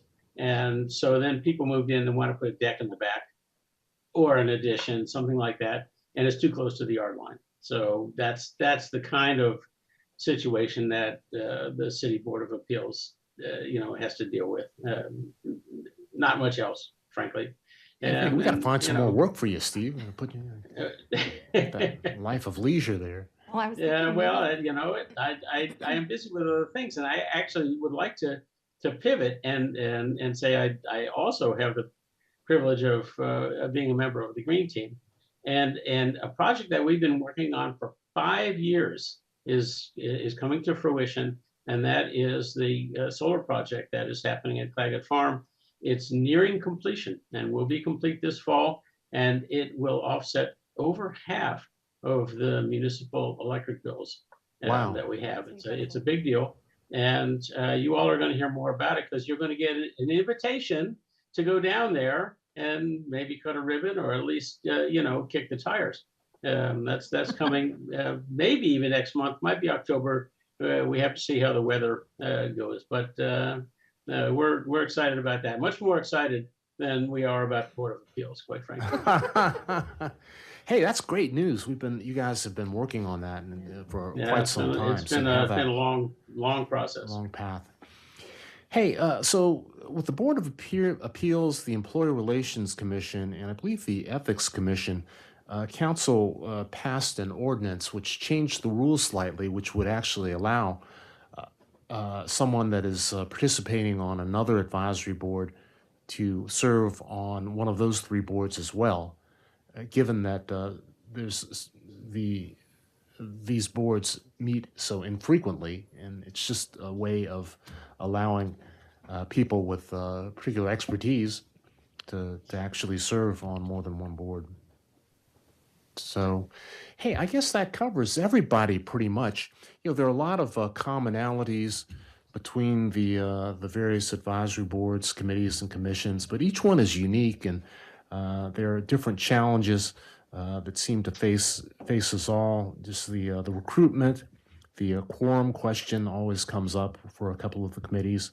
I think the suggestion about trying to ease the application process with a QR code or maybe some sort of a online application might be helpful. And also the fact that council is going to begin doing these interviews virtually may help as well.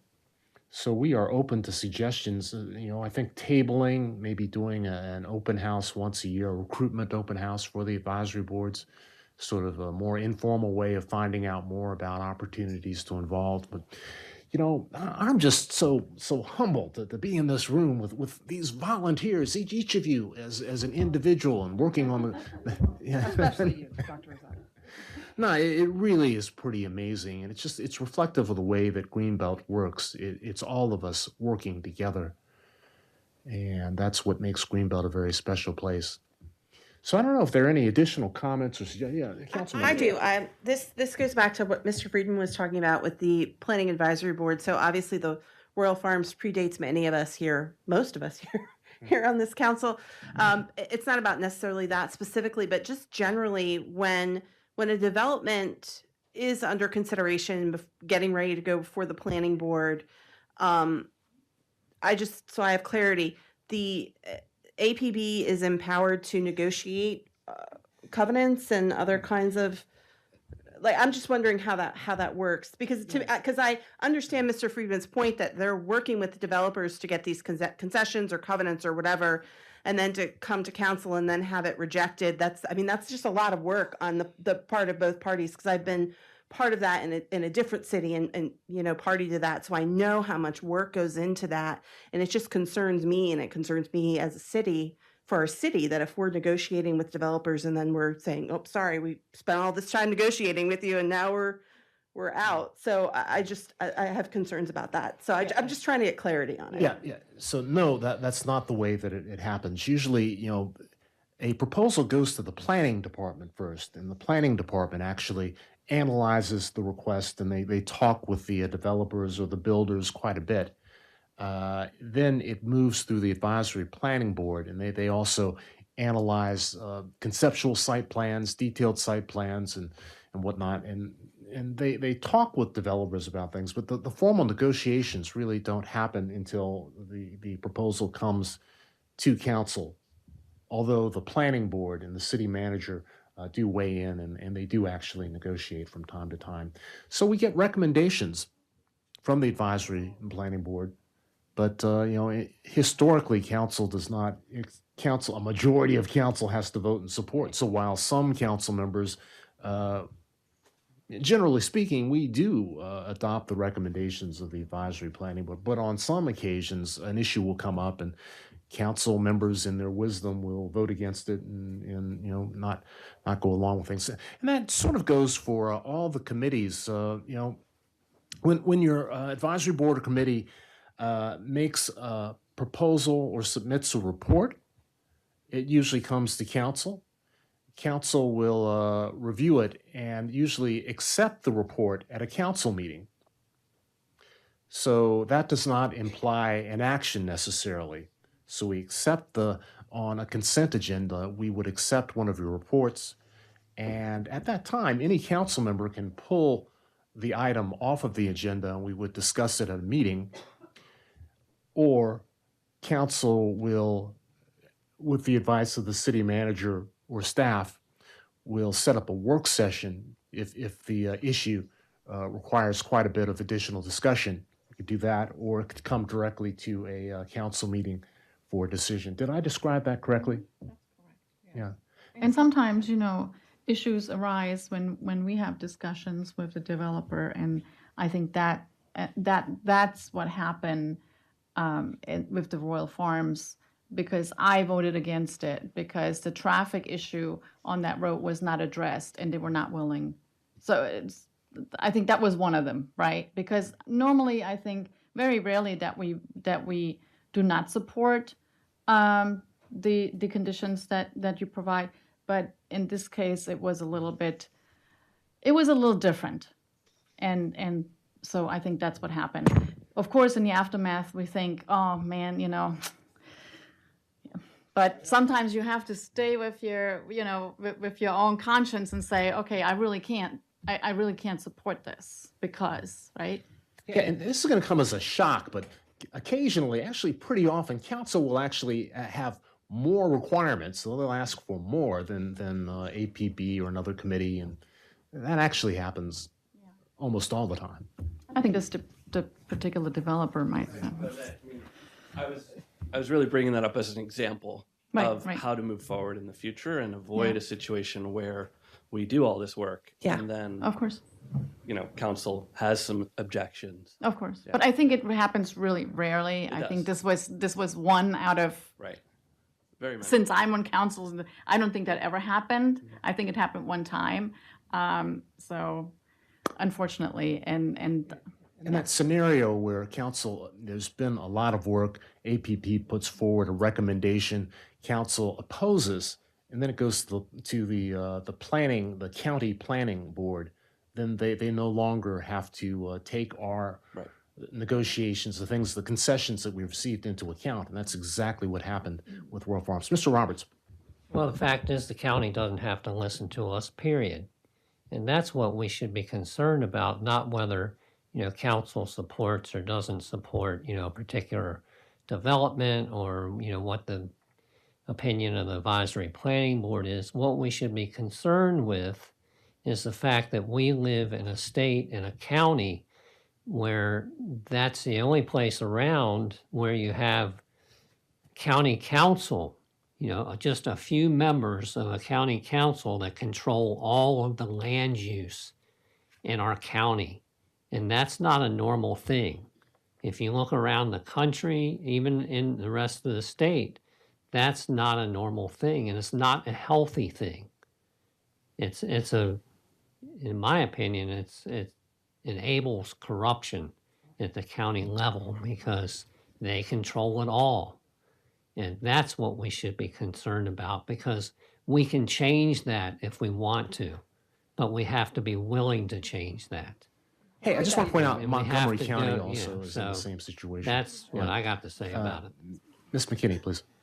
I just want to make sure, though, we're answering the question that you were actually asking, and you've gotten clarity for how to move forward in the future. So is one of the things that you're asking for, like regardless of what the one situation that happened in the past, is the question around process for when an advisory committee brings feedback and recommendations, what happens next? And you just want to make sure that we're all aligned around that? Yeah, I think there was a lot of back and forth in Right. that process between, our reviews, the presentations to council and work sessions, et cetera.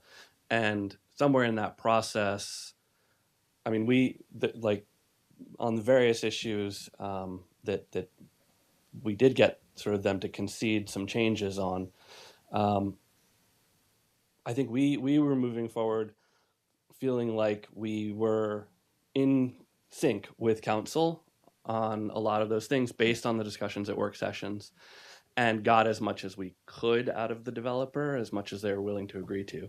And so from a process standpoint, I feel like we went through a process that was iterative and that got feedback along the way. And then at the end of the day, it just sort of wasn't enough for council. And I understand the reasons why council might have voted against it. But what I'd like to do is avoid that situation in the future and make sure that we are in sync with council, to the extent that council is, not a monolith, obviously, but, So is that process documented somewhere? Because I'm just going back. I mean, this also goes to some of the recommendations that we have from the JEDI study and things like that, where we need to make sure processes are documented so people who are volunteering their time and their knowledge feel as though that's being heard. And so moving forward, it may make sense if we don't have it documented somewhere that we make sure that it's there. If it's not, but it possibly. And, council has to also be mindful of the county, and, if it's pretty obvious that something is moving through and is likely to get approval, maybe we are actually better off approving with an amendment and concessions than opposing something that's going to go through anyhow. Ms. Pope? I don't think that we were not in sync. I think we were in sync, right? Okay. To a specific point. Right. When the developer came back, I think there was that issue. Right, good point. So very unfortunate. But I also think, with all this work that we put in and you guys put in and we talked about this project for so long, quite honestly, even that, we did not give it the green light, so to speak, which didn't really matter, right, to them because they were going to get that project built, right? I think it would have been nice if the developer still implemented some of the suggestions and ideas that were put forth. Yeah. And he chose not to. Right. they Which chose is not to, unfortunate, 'cause they which didn't tells you a little bit about, the developer itself. So I think that, unfortunate, we have obviously they opened last Monday, I believe, and, so now we have a Royal Farms and everybody can tell chicken, I guess. Fried chicken for everybody. With this big chicken that's right on Greenbelt Road. Hopefully that chicken is temporary. I know, I was thinking the same thing, but Hey, thank you so- anyways. Yeah, no, thank you. I appreciate it. So, kind of get back to the process question and just talking broadly. So, we do need to receive minutes on a regular basis, and your minutes come to council, and it's the same process. They come to council.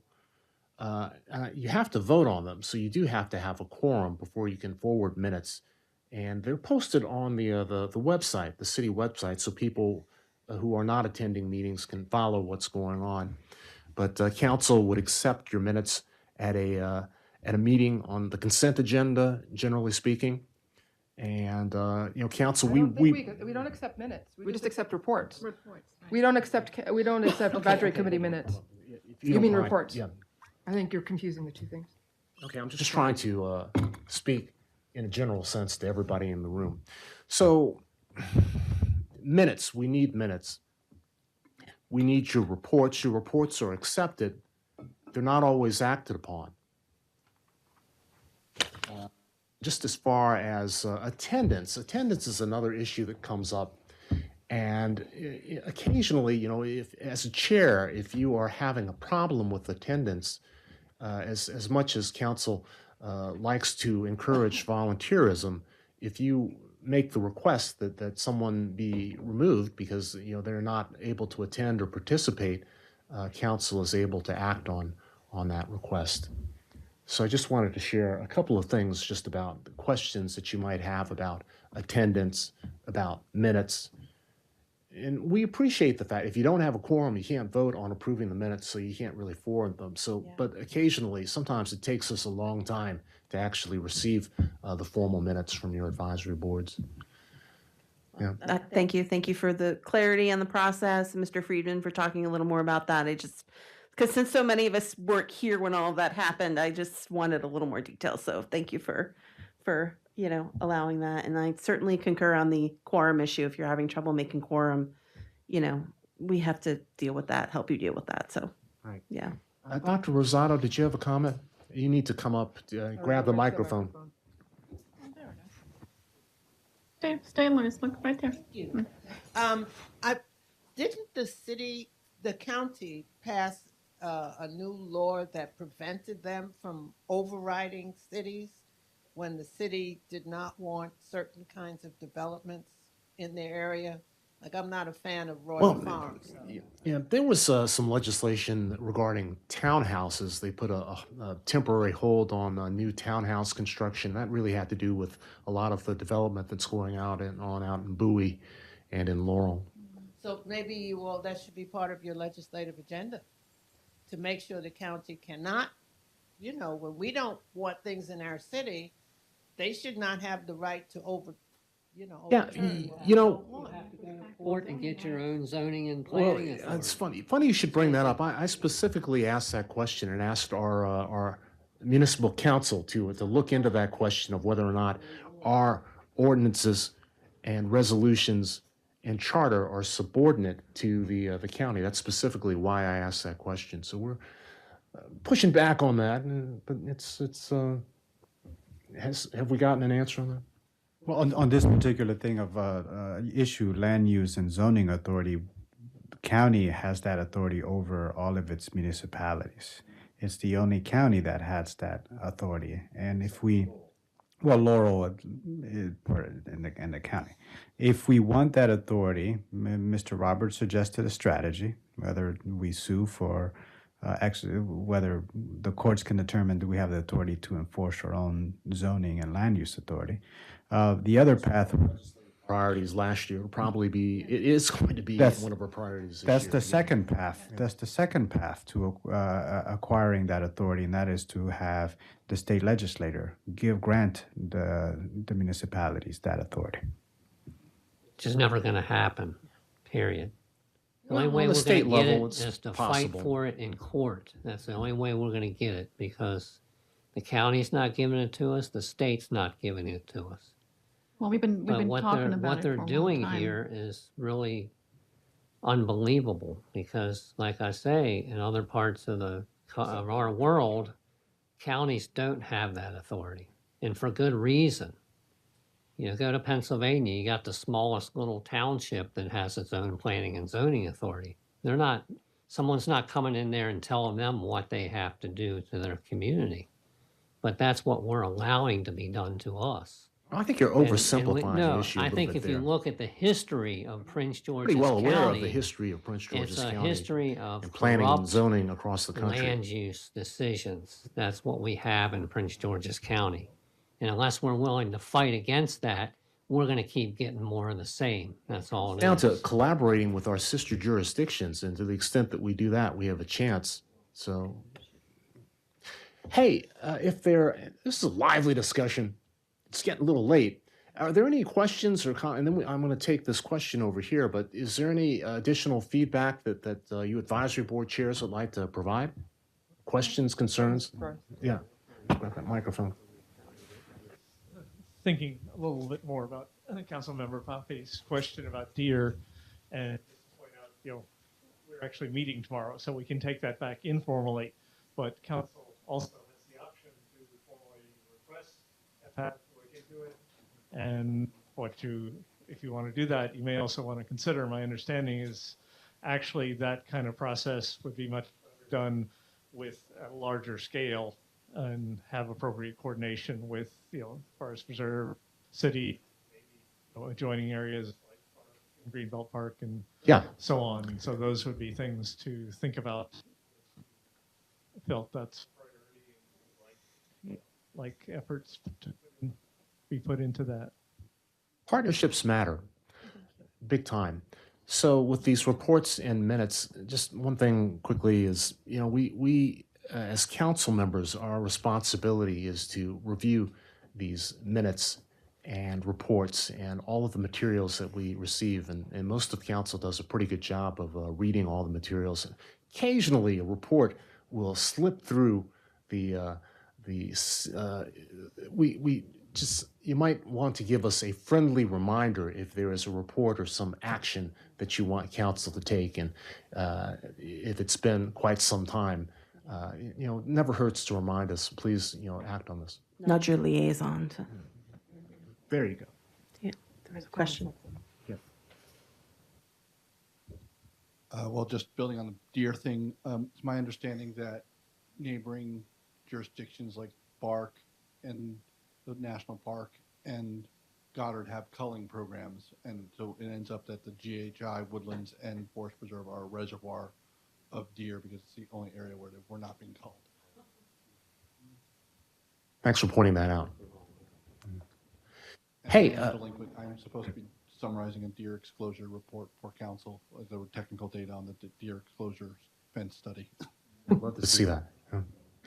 Let's see, Mr. Orleans, did you, Mr. Summerall. I have an announcement that's relevant to the group. I would like to announce the save the date for the advisory boards and committee dinner, and that's scheduled for October 20th. That's Sunday. So save that date.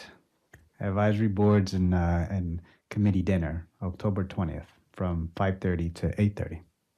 Thank you for pointing that out. I mean, that's a small thing that the city can do. And actually, I've always really enjoyed, before I got on council, I was on the advisory planning board and was active in a number of groups. And it's really the only time when all of the different advisory board and committee members and commissioners can kind of come together and see each other in the same room and talk.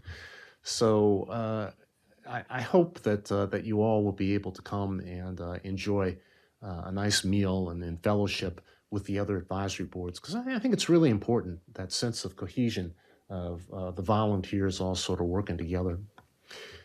So the 20th, is that going to be, do we know where that's going to be? Yes, it's going to be at Martin's Crosswinds. So we'll update the invitation that we sent out to council. We made it last And minute. what's going to be on the menu?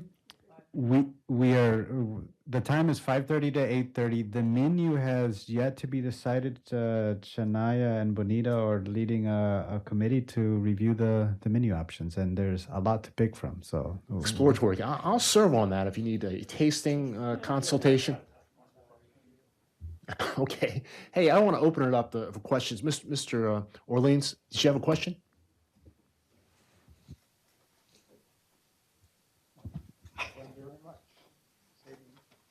Flipping over to the photo. Bill Orleans, Greenbelt resident. I will forego asking questions and making comments about what I've heard tonight, which I disagree with, both from this side, which is often the case, but also from this side of the room. I would like to speak to the question of what Greenbelt, the city of Greenbelt and its residents can do when there's an inappropriate development from our perspective proposed for what's within the city. And while it's true, and I support this actually, that Greenbelt does not have a zoning and planning authority, there's a lot more that the city of Greenbelt could do when there's an unfriendly or inappropriate development that's proposed, but we choose not to do it because our council chooses not to do it. It's been said quite a lot recently by one on council that government is a relational activity. And the fact is that elected people at the municipal level seem to want to maintain a collegial relationship with elected or senior appointed people at other levels of government, including the county, including at the planning board. With regard to Royal Farms, the city could have joined the lawsuit. The city has 3 gas stations within city's limits and 8 more along the corridor that are very close to the city of Greenbelt. The city, if it wanted to, could have joined that lawsuit brought by several of those gas stations, including the ones in Greenbelt, opposing Royal Farms as being wholly unnecessary. It could have taken other steps. Our community planning department, not just appearing at the hearing for the Royal Farms item, could have gone beyond the relationship of the planning board meeting itself and had public discussions about the appropriateness of that. It could have been listed to PGCMA because other municipalities in the city, in Prince George's County, have unfriendly developments proposed. It could have mobilized it that way. It did or does none of this on a regular basis. I'd like to make a suggestion, if I may, to council and to the city manager, that there be a public meeting. We can invite the county planning board, we can invite the planning director and members of the board itself. We can invite members of county council. Of course, every land use decision in the county ultimately goes to the county council. If it's challenged, Greenbelt is not inclined to do that. But we can invite the planning director, members of the board, we can invite members of the county council and have a public discussion about when something is proposed in a given municipality that the residents and maybe even the electeds within that municipality oppose, what is the appropriate way for those residents and those electeds in that municipality to constructively oppose what's being proposed by a developer. I would think that such a public meeting would maybe draw as many people as are here tonight, and it would answer the question of what Greenbelt can or cannot do. Thank you. Your remarks, I think you've mischaracterized a number of points as far as the process that Greenbelt does in considering development proposals, and we do invite members of the Planning Commission. Mr. Mayor, you are wholly exceeding the authority of a chair in responding to me without giving me. So let's go ahead and wrap up the meeting. I'm just wondering, I want to thank each of you for your dedication and your service, the time that you provide to carrying out the functions that you have. It's greatly appreciated. And if there are no additional comments, council has a couple of items to discuss. Council members, is there anything else you'd like to say?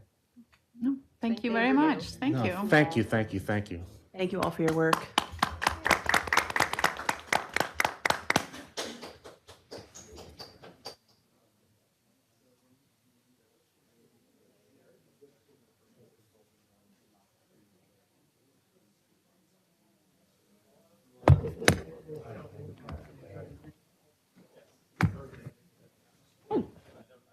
Okay, we've got a few information items. Mr. Samaran, please go ahead. We are looking to finalize, well, our budget is finalized. We just need a few things to go over. One is the letter from council. Be on the board. Okay, we're near the point to publish and print our budget book for the fiscal year. And we are just waiting, we have one pending item, and that's council's letter to residents. So we'd like to finalize that as soon as possible so that we could finalize that book, print, and get all the copies out to departments, council, library, everyone else that gets a copy. So I've sent out an email with a link, so if you could take a look at it, send me any feedback that you have, and we'll finalize that letter. Okay, thank you. Do you have an item? Yeah, I wanted to bring up again, we talked about scheduling a little bit on Monday, but we don't really have, because we're doing advisory board interviews.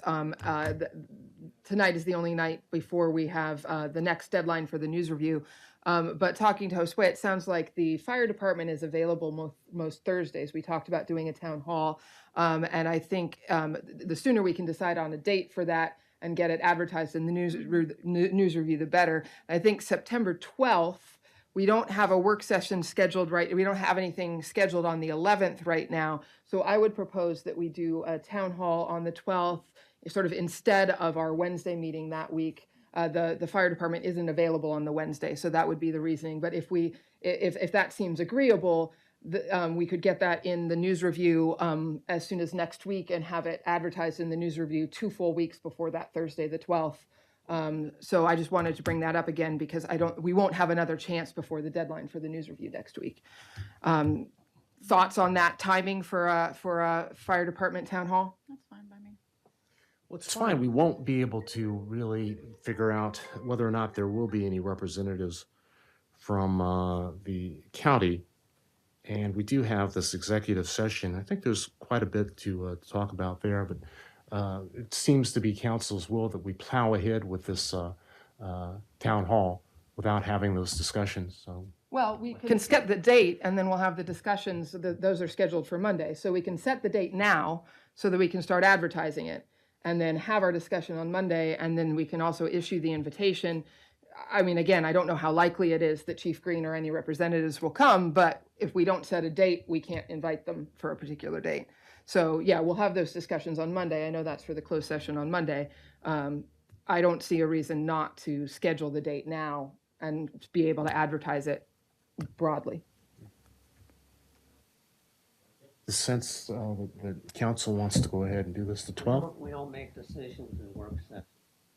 That's why I didn't ask for a vote. I'm sorry. But it's a scheduling question, which I think that's one of the things that we can actually do over email. We can actually do that on Monday in the context of the special meeting that we have before we go into executive session. If we need to do a formal vote on it, but I don't know that that's if I that's. don't think we really do need to. I don't think we do either because I think it's scheduling. But if it needs a formal vote, we can do that then on Monday.